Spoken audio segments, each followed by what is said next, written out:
You're looking at a $242,000 house. What if I told you that I only had $83,000 left to pay it off, and I just received an $83,000 check in the mail for something else? You think that I would take that money and pay this house off? You're absolutely wrong. I would never pay this house off. In fact, I'd rather die than pay it off. And if you're a real estate investor and if you're performing at the highest level possible, today I'm going to share with you the 3 reasons why you should never pay off your real estate. One shot, now the future is yours. Go! I'm turning dreams into reality. Yeah, it's one shot, now the future is yours. Go! There is a world of a difference between consumers and investors, right? Consumers are always thinking about themselves. This is my primary residence. This is my vehicle. I need to control these debts. I need to pay these things off. I need to save money. And ultimately, they're all trapped in an accumulation mindset. It's like, I'll just work extra hard at my job. I'll be great at budgeting. I'll put money in my 401k and IRA. And in that mindset, accumulation is always rooted in scarcity and fear, a lack. There's just not enough. But you see, an investor can't afford to think that way because they don't care about owning stuff. What they want is to control stuff. As in, hey, if as a consumer, you bought a house and fast forward 30 years later and it's paid off and worth, $400,000, that's $400,000 of net worth that a lot of people don't have. If that worked, you know what an investor would say? Let's reverse the clock. Let's go back 30 years in time and buy 10 of those. Because 10 would be worth, not 400,000, $4 million. So investors have this abundance mindset that say, through the power of leverage, through the power of rightfully using debt, tax benefits, all the stuff I'm going to share with you today, there's an opportunity for you to grow not 10 times, but even 100 times faster than a consumer ever could. It's a different mindset. It's a different set of rules. And that's why I'm never going to be ever paying off my houses. So check it out. Today's video is a little bit of a reboot. I just want to reboot the whole thing and go back to my chambers. Because not that long ago, I actually made a video telling consumers why they should never pay off their mortgage. And you know what? A lot of people got super pissed. Look at the comments on that video. That video is right here. And there was a lot of people that basically came out of the woodwork and said, don't follow this guy. Don't listen to this. And basically all of Dave Ramsey's followers came running saying, don't listen to this dude. You've got to pay off your debt. Stupid. Let's start by getting clear on why this is such a polarizing conversation. Because you've been taught your entire life that debt is bad. And for consumers, debt is bad. It means you shouldn't buy that sports car. You shouldn't rack up the credit card. You shouldn't buy that boat. You shouldn't buy things that are not investments that are going to grow you money. That's just bad. Bad debt equals it costs you money. But you see, today's video is to investors. And you might be a subscriber on my channel if you're a future investor or if you are an investor. And maybe you're curious, wait, Kris, you don't have the goal of paying off your real estate? And the answer is no. I do not want to pay off my real estate. If you're interested in making more money, why would you? And by the end of this video, you're going to get hyper clear. So understand first that there's a world of a difference between investors and residents. In other words, the people that are going out there and buying real estate that they want to put a tenant in, they want to collect rent, or they want to flip the property. Bottom line is, this is to people that deal in real estate ownership as business owners. We are doing real estate as a business, and the goal is to make money. Now that's really important because a resident's goal of buying a primary residence is not to make money. It's to have a place where their family can grow, a place where they can work, or a place where they can live. And they have different considerations. Oh, we want the slow street, we want to be off the busy road, and we want the cul-de-sac, and we're looking for trees that look this way, and I want the paint color. And an investor doesn't think that way. They're like, this one is, I want to make money, and this person is, I'm trying to create a little nest where I can live my life. This person is generally afraid of debt, wants to get out of debt, and that's that consumer mindset I was telling you about earlier. Investors are saying, no. What's the philosophy for making money? Here it comes. To a lender, primary residences tend to qualify for the lowest mortgage rates because mortgages on these properties are amongst the lowest risk loans for lenders. Like, understand that banks are not in the business of real estate. They're in the business of lending money. And guess what they love to lend money on? collateralized property, and they know that if you can qualify, they'll allow you to put 3% down or 5%, a real small amount of money, because they know that you're gonna protect your home like your castle. They know that you don't wanna lose your home. They know you don't wanna get kicked out on the street. They know you don't wanna experience foreclosure. When you're gonna put down 3% or 5% down, they know that your risk of default is really, really low. To an investor, however, a bank is an altogether different matter. An investment property is a property that you plan to use as a rental or to generate income. You're not going to live there. They typically require, speaking of the banks, a much larger down payment, like 20%, and can be the most challenging properties to finance. Because banks are basically saying, yo, we're still willing to put up a majority of the money, but you got to bring 20% to the table. And in today's market, that can be $50,000. A lot of people are funding that with their 401ks or IRAs or equity in another property. It's hard to otherwise, when you're just working at a job, save up $50,000. That's a lot of money. And the bank says, wow, that's a different level of risk. You got to give us more money, and then we're really going to put your butt on the line because we know that you're now doing this for business. It's not your castle anymore. So let's talk about the first reason why an investor does not want to pay off a mortgage. Because it's a business, they're basically saying, yo, I'm buying this property because I want this side benefit, the first one, positive cash flow. Means, hey, I got my mortgage that I owe the bank, $1,500 a month, but guess what? The tenant is giving me $1,900 a month. If the tenant gives me $1,900 and the bank and all expenses want $1,500, guess what that is? That's $400 left over. 1, 2, 3, 4. That is $400 left over every single month. Now, for some people, that's a car payment. For someone else, that's $400 to, buy something else that they like or just increase or replace their income. So the investor is now saying, I did have to come up with the 20% down payment. I bought this property, but there is some money left over. And for that reason, my goal isn't to really pay off the debt. My goal is to focus on this right here, positive cash flow. But wait a second, Kris, come on. If the house were paid off, and the tenant is giving you $1,900, and instead of $400 a month, don't you actually get to keep $1,900 a month? Isn't $1,900 more than $400? And I would say, yeah, but are you gonna bring the other $200,000 to the table to pay off that property for that cash flow when you could use that to buy 4 more homes and now have a total of 5 homes appreciating? I want you to do the math on that. Last year, real estate went up between 15 and 20%. The year before, it went up 12%. This next year, it's projected to go up 12%. So with the game of leverage, on each property, you're making tens of thousands of dollars. So imagine that your home went up $30,000 in value last year. If you had 5 of them, that's $150,000 in increase. If you had just 1, that'd only be $30,000. In other words, the debt is being leveraged to make more money. And who are we leveraging? The bank. Okay, benefit number 2, why investors typically don't like to pay off their properties, I certainly don't, is because of the tax write-offs. Check it out. If you need a tax write-off to reduce your taxable income sources, don't pay off your mortgage. Instead, invest in additional properties to create the ultimate tax shelter. Let me explain what that means. When you buy a property, the bank allows you to depreciate the asset. And the IRS says that you can depreciate it essentially over 27 and a half years. And so on a typical standard property, that depreciation is greater than the cash flow that you're getting. So I want to tie this back to the first idea. My $400 a month, if I actually get to write off, we'll call it $700 a month in total tax benefits for the year, every single month, then my cash flow is now tax-free. But if I actually pay off the house, do I still maximize all of my tax benefits? I don't. Think about it this way.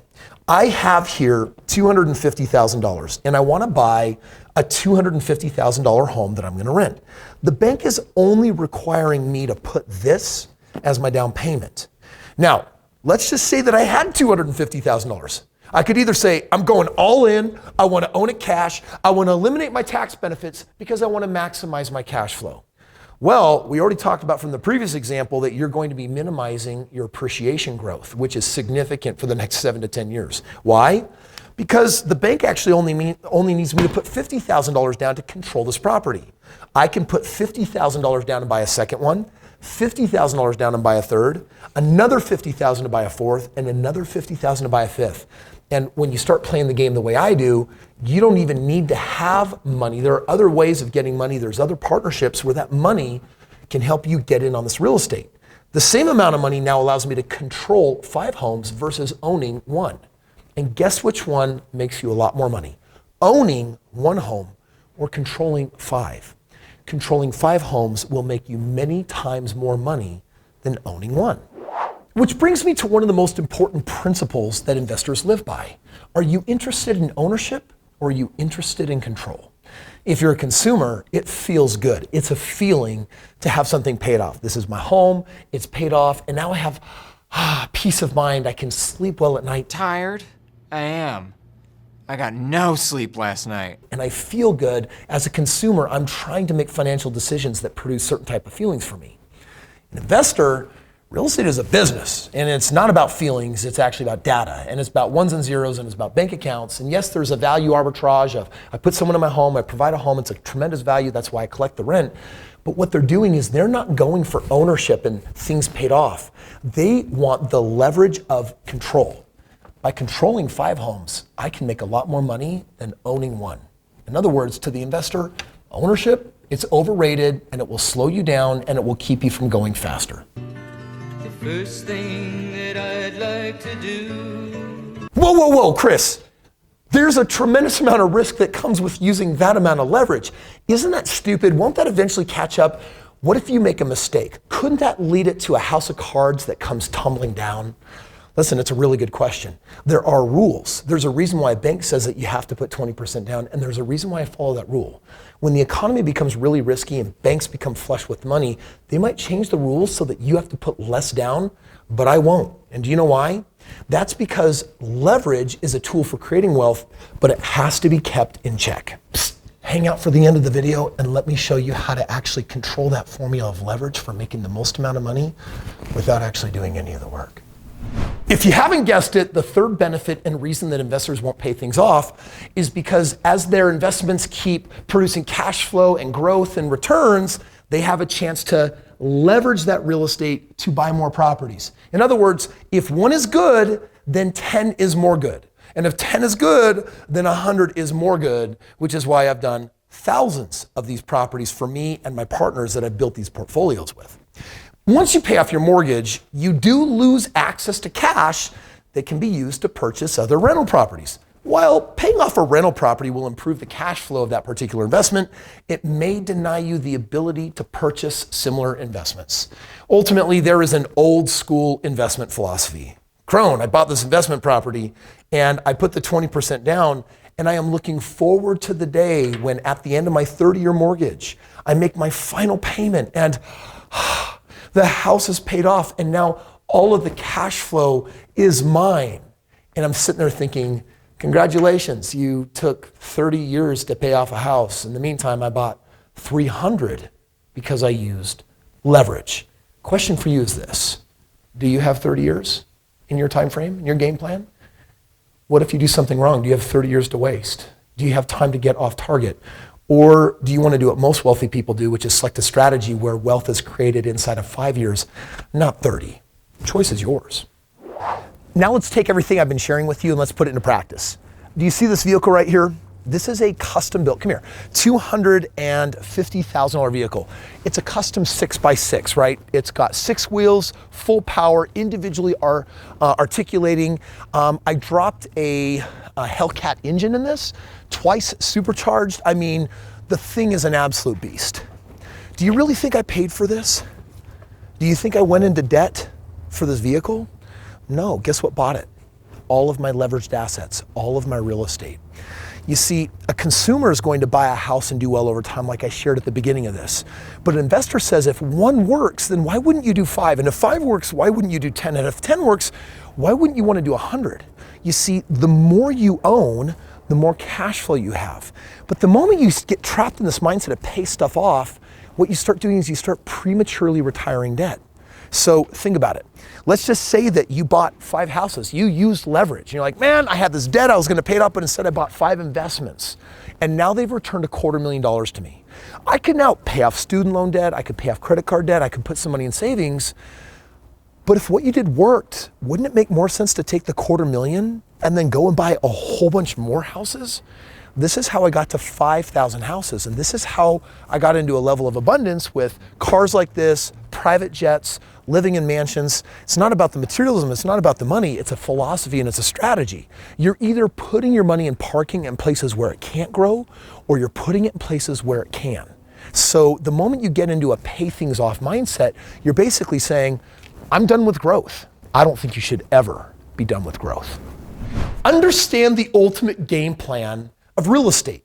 I remember after I become financially free from real estate that I had 2 neighbors that moved in my neighborhood. One of them had started their real estate business 50 years earlier, and now their son lived in the neighborhood, and that family was worth over $1 billion. The other neighbor that moved directly in next door to me had started 20 years earlier and now is worth hundreds of millions of dollars. How did they do that? And how are they making all of this money tax-free? I got news for you.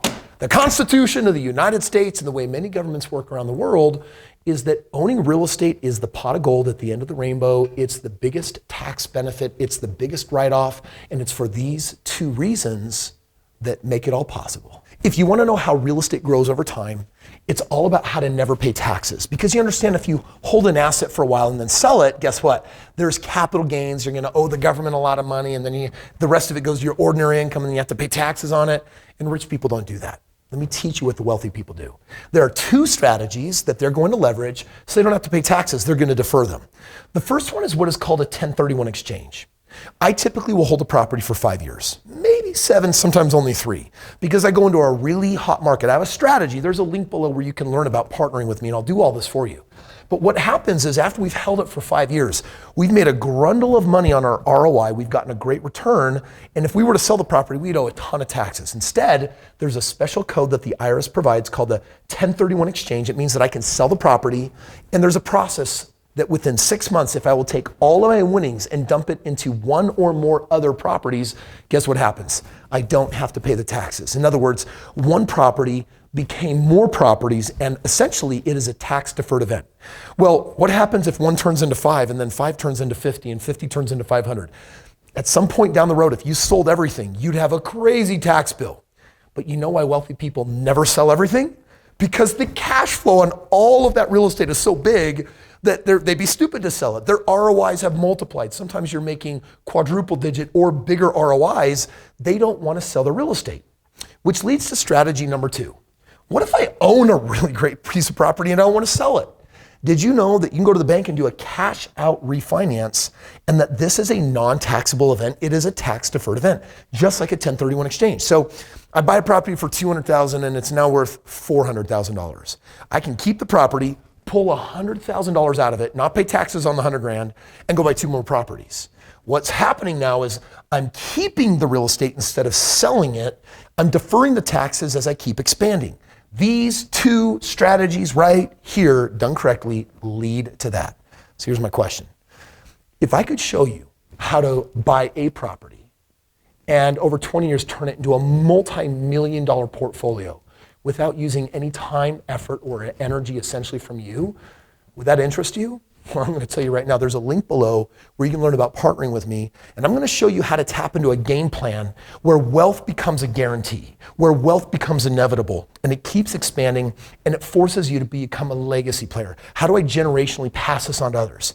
That's different than the old school mindset of let's pay this off. That's consumer thinking. It's time for you to subscribe and upgrade to the way investors play. If you're new to my channel and you don't really understand investing, I created an ultimate guide. I shot this short video. It's right here, and it will literally show you the A to Z, the soup to nuts, how you do it so you can crush it and create this wealth for you, your loved ones, and your family. Think about it this way. If the bank says you have to put 20% down, and you know what, we're gonna restart that. I need 1 more pile of money. 1 second, let me see if this is enough right here. It's enough.